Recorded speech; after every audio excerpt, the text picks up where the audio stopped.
everybody's brake lights, like way up, just started going on. So I was like, whoa, gotta focus. Hi. It's Andrea. Like he didn't know my name. Could not scoot over for that truck, and that man is standing right there. We're almost out of not Arizona, New Mexico. We're almost to Window Rock. We're almost to Window Rock. And I was gonna go to Chaco Canyon because Raven told me to go to Chaco Canyon. It literally, like 4 ravens flew, like almost crashed in my car that way. And I've never been to Chaco Canyon, but I want to go. I've wanted to go forever. It's a real long story on how epic it is. I have a theory about it. It's a great place of mystery. Google search the Wingmakers Project.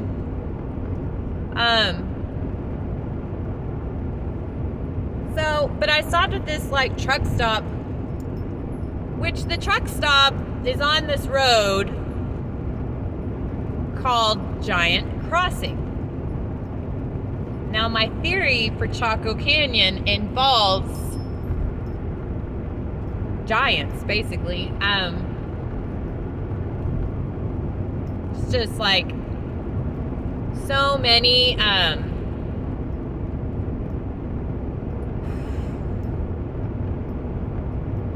I guess I could just okay.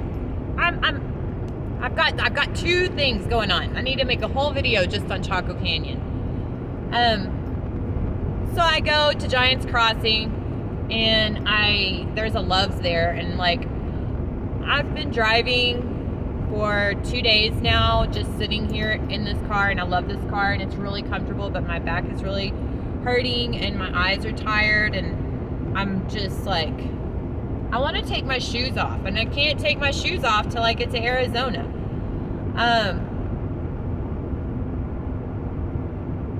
It's kind of like Big Fish. You can take your shoes off in heaven. Anyways, I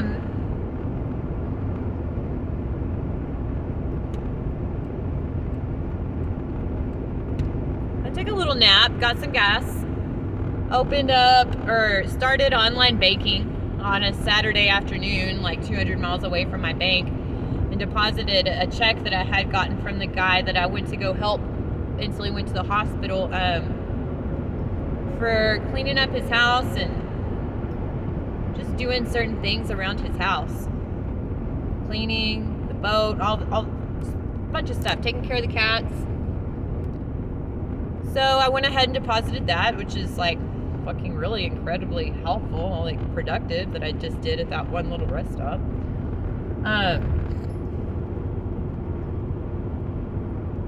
I don't know why I hadn't signed up for online baking up until now, considering my bank is only in Flagstaff and I like to travel. Because I want to make it to where I always have to go back to Flagstaff, that's why. This rock is so cool. Wonder if you can see it out my window. There it is. It's like, of course, cameras never do nature justice. Never.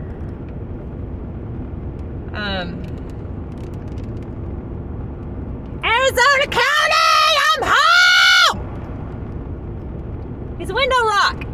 Of course, that's why it's amazing, because it's Window Rock. And there's the train. I'm racing the train. I'm gonna beat it. I'm gonna beat the train. You shouldn't try to race the train. You shouldn't try to jump on the train either. They go fast and they'll run you over. Real quick.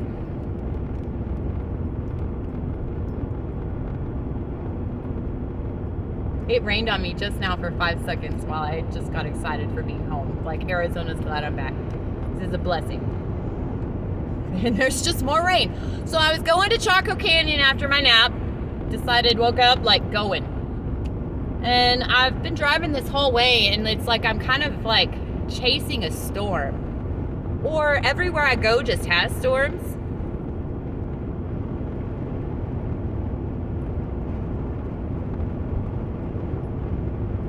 You gotta have a chauffeur for real. I mean, if you want to drive in Arizona, you just really,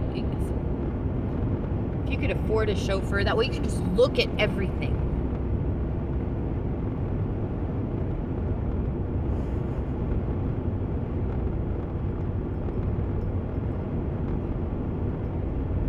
Well, it was not raining. It stopped being cloudy. It started getting sunny and hot.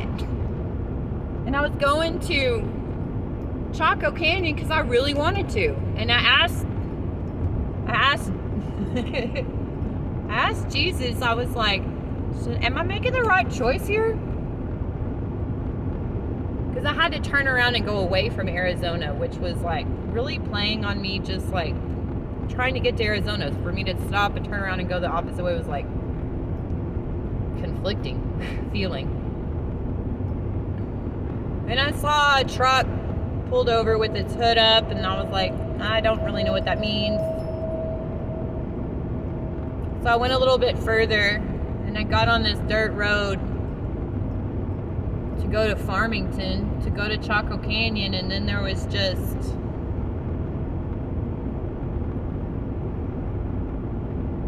there's just like a lot of there's a lot of people that are wealthy in New Mexico and also in Arizona, but there's also, holy shit, how many fucking 18-wheelers is that? Okay.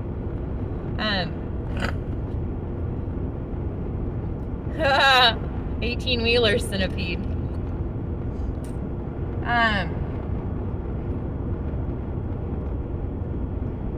There's this cemetery just on this road, just going down this road, and it's just piles of dirt, and they're real tall piles of dirt, so they're not very far in the ground.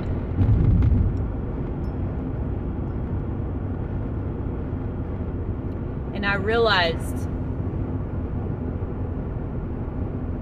I love Raven, and I was getting super excited, and that's why I love Raven. I'm not trying to talk bad about Raven. Raven will play tricks with you.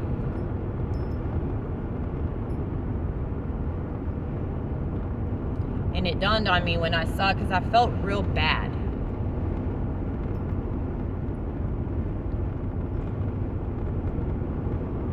Window rock.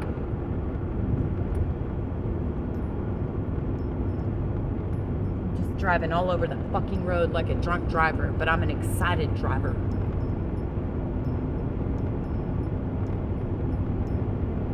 This is distracted because there's so many amazing things to look at. I wonder if I could sleep in this parking lot.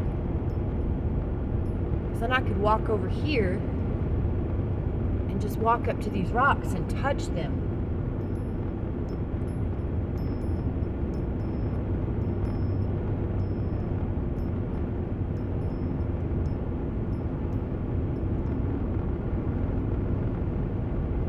So I turned around, saw that cemetery, and I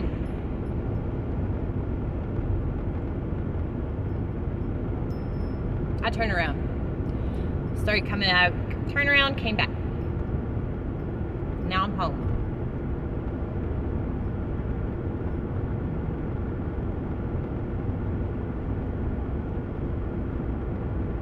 That is a rest stop. Damn it.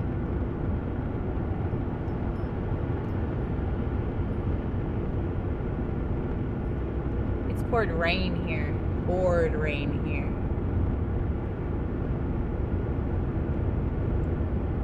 150.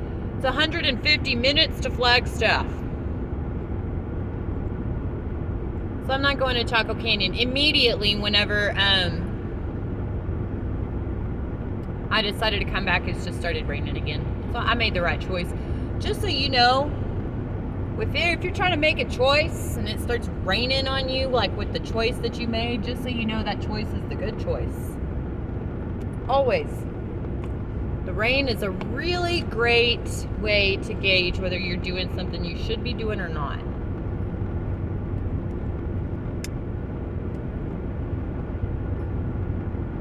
Okay, so now I'm at 9 minutes, so I'll tell you my theory about Chaco Canyon.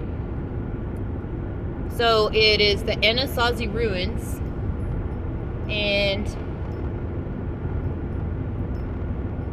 it is it's I mean, it's like a town, a civilization. It's a lot of kivas, huge kivas. The one particular that I'm talking about is Pueblo Bonito. And it is, I mean, there's like 3- and 4-story apartment buildings. And so there's, I think, like 4, there may be 6 apartment buildings. Google search Chaco Canyon and check out the apartment buildings. Just think of a primitive culture building a multi-level apartment building perfectly. Because that's what it is. It blows my mind that primitive peoples,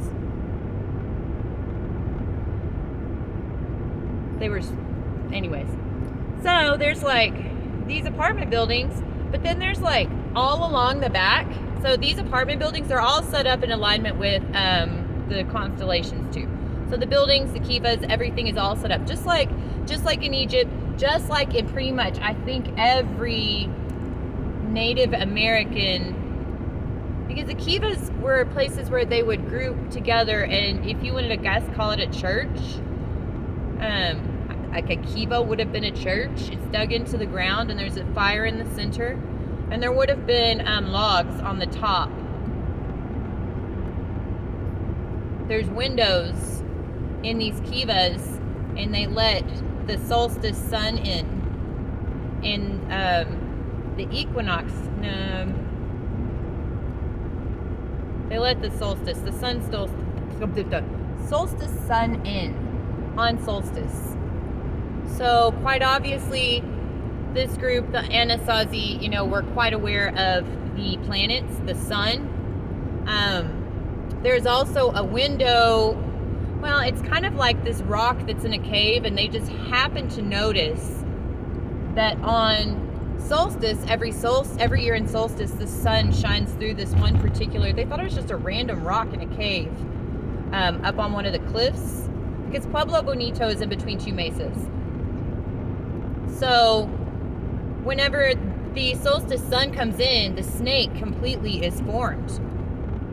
There's the snake, the petroglyph, the snake. So there's all these there's tiny rooms that are like underground behind the apartment buildings, and there's also beams of wood in these apartment buildings, and the wood has been tested. I don't know like what it's called because I'm not a flippin' scientist, but the wood comes from South America, from a forest in South America. There is an ancient road that goes all the way from South America to Pueblo Bonito, all the way up to Alaska, all the way to California, all the way to the East Coast. I think North Carolina, South Carolina, one of the Carolinas, I don't know, one of them. So they're like, I watched a documentary and they're just like, we don't know who was here, who were the Anasazi people and where did they go? Because there's no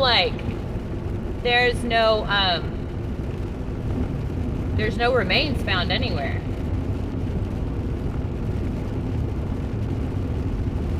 Well, if you know anything about Native American culture, you know that they don't bury their dead close to their home. When someone dies, that's like a thing that is not part of the living world. So it's kept away.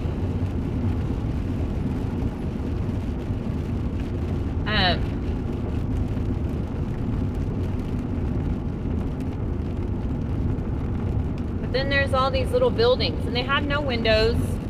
They have I think that they have soot on them from that dog's looking at me through that window. They got 2 ladders on the roof. They get over shit.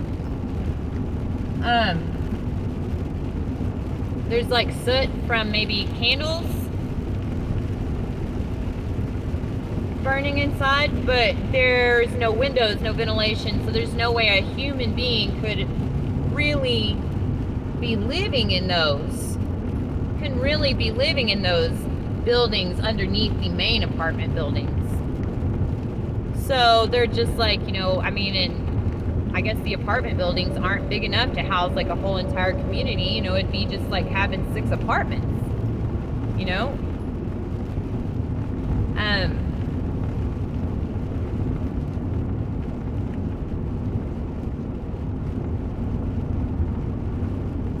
My theory is human beings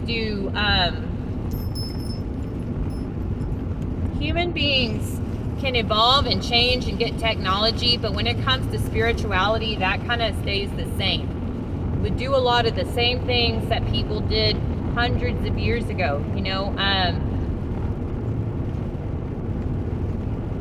Hindus will make a pilgrimage around Mount Kailash every year at a certain time of the year. It's part of their faith.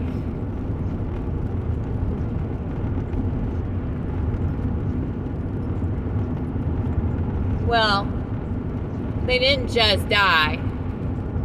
They didn't just disappear. It was the star people. The star people, part of the Hopi creation story. I haven't heard the Navajo creation story, so I don't know many Navajo stories, so I don't know if they involve star people as well. But Hopi creation story talks about star people, snake people, and ant people. And they help them still to this day. So, you know, my theory is these were like the religious leaders. They were the star people. And that's what it was. They stayed in those apartments for a temporary amount of time. This place was not used. So the kivas are big enough to hold 3,000 people each. And there's only 6 apartments? Don't make sense. But it does make sense, and you can't live in all the 900 rooms behind. No one could survive in those rooms. Well, it makes sense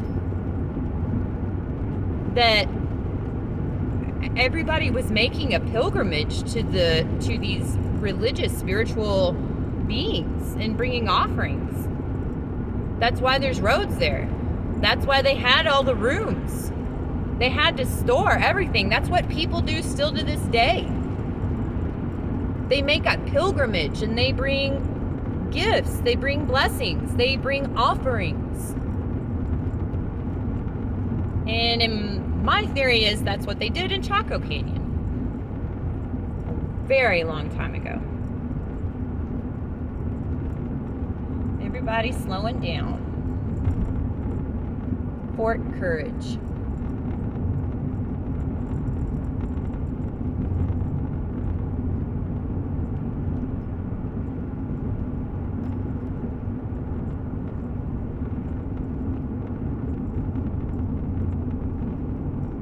Itches.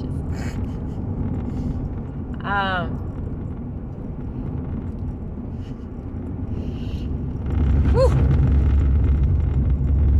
Smells good. Smells real good. I like it. I think I smell like a fucking badass. Smell like a goddess. That's what I think Chaco Canyon is. So if you Google search the Wingmakers Project, I think there might even be a YouTube video on it. So, I mean, I love watching YouTube documentaries. I'm kind of lazy when it comes to reading. I'll read, but man, I love fucking watching documentaries. I just like that.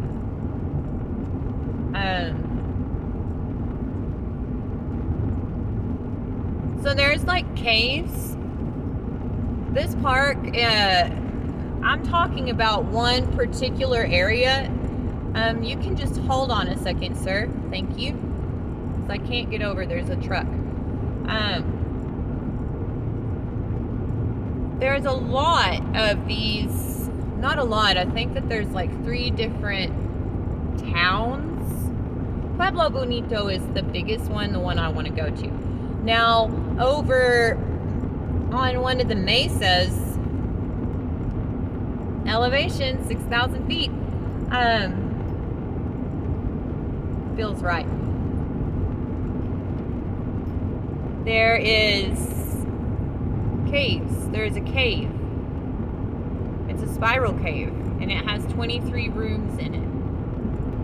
And so, like, in the 1980s, you know, before, like, technology and cell phones, seatbelt regulations, you know, it was just a really amazing place to go and explore, and a lot of people had not been there because it's also called the Zone of Silence. It's also the true Four Corners.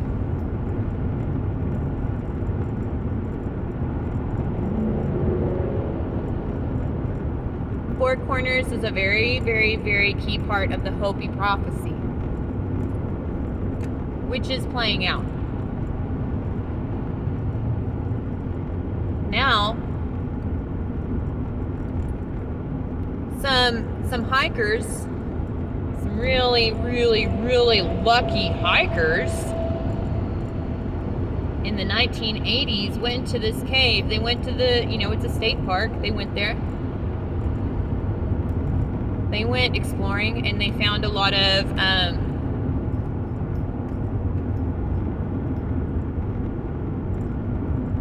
they found some jewelry. They found some pottery. But they also found this one stone disc, and engraved on it is HTML code. But at the time, they didn't know what HTML code was. It's the 80s, you know? Like, not that it wasn't around in the 80s, but, like, these people didn't know that. Well, so they go, you know, because probably in the 1980s, people were a lot more honest. So they took their things, what they found at the end of their trip, to the park ranger.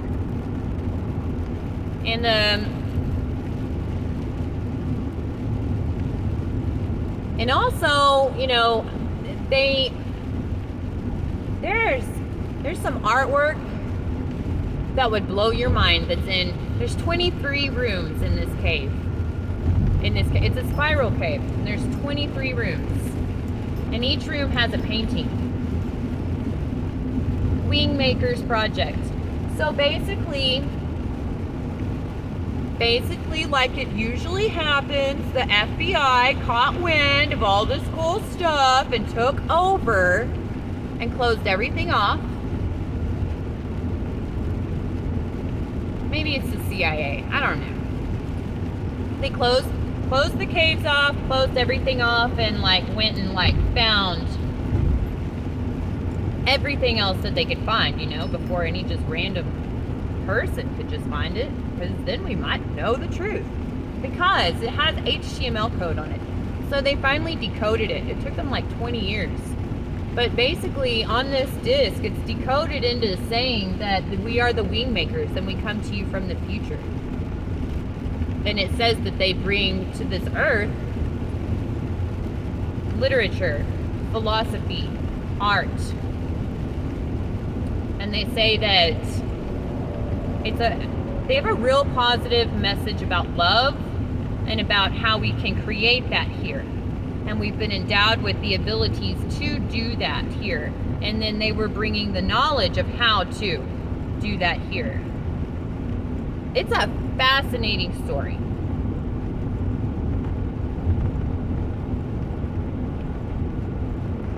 Chaco Canyon, Pueblo Bonito. Wingmakers Project. Fun things to look up. Tell me if you know anything about it. In the comments, because it's a great mystery. It's one of the great mysteries in life. But I think I figured it out. It's raining.